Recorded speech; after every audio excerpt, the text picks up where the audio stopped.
വൈഷ്ണവി, അവൻ വരുന്നു എന്ന് എങ്ങനെ ഇംഗ്ലീഷിൽ പറയാം? He's coming.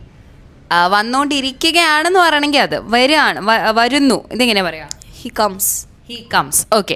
സോ ഒരാൾ വരുന്നു എന്ന് പറയുമ്പോൾ നമ്മൾ പ്രസൻറ്റ് ടെൻസിലാണ് പറയുന്നത്, അതുകൊണ്ട് ഹീ കംസ് എന്നാക്കി. ഓക്കെ. വന്നുകൊണ്ടിരിക്കുകയാണെന്ന് പറയണമെങ്കിൽ ഹീസ് കമ്മിങ് എന്നാക്കായിരുന്നു. അത് നമുക്ക് അടുത്ത വീഡിയോയിൽ പഠിക്കാം. അങ്ങനെയാണെങ്കിൽ അവൾ പാടുന്നു എങ്ങനെ പറയാം? പാട്ട് പാടുന്നു. She's singing. She sings. Okay. പാട്ട് എന്ന് പറഞ്ഞത്, അപ്പോൾ she sings songs. Okay. So പാടിക്കൊണ്ടിരിക്കുകയാണെന്ന് പറയുമ്പം ഇതേപോലെ ഇസ് യൂസ് ചെയ്യാം. അപ്പോൾ നമ്മൾ സിംഗുലറായിട്ട് ഒരൊറ്റ വ്യക്തിയാണ് നമ്മുടെ സബ്ജക്റ്റായിട്ട് വരുന്നതെങ്കിൽ നമ്മൾ പിന്നീട് യൂസ് ചെയ്യുന്ന വേർബ് അത് ഏതുമായിക്കോട്ടെ. ഇപ്പം സിങ്സ് എന്ന് പറഞ്ഞു, അതേപോലെ കംസ് എന്ന് പറഞ്ഞു. അപ്പോൾ നമ്മൾ കമ്മും സിങ്ങും അല്ല പറഞ്ഞത്, കംസും സിങ്സും ആണ് പറഞ്ഞത്. അപ്പോൾ സിംഗുലർ സബ്ജക്റ്റ് ആണെങ്കിൽ ഈ വേർബിൻ്റെ അവസാനം ഒരു എസ് ചേർത്ത് കൊടുക്കാനായിട്ട് മറക്കരുത്. ഓക്കെ. അങ്ങനെയാണെങ്കിൽ വൈഷ്ണവി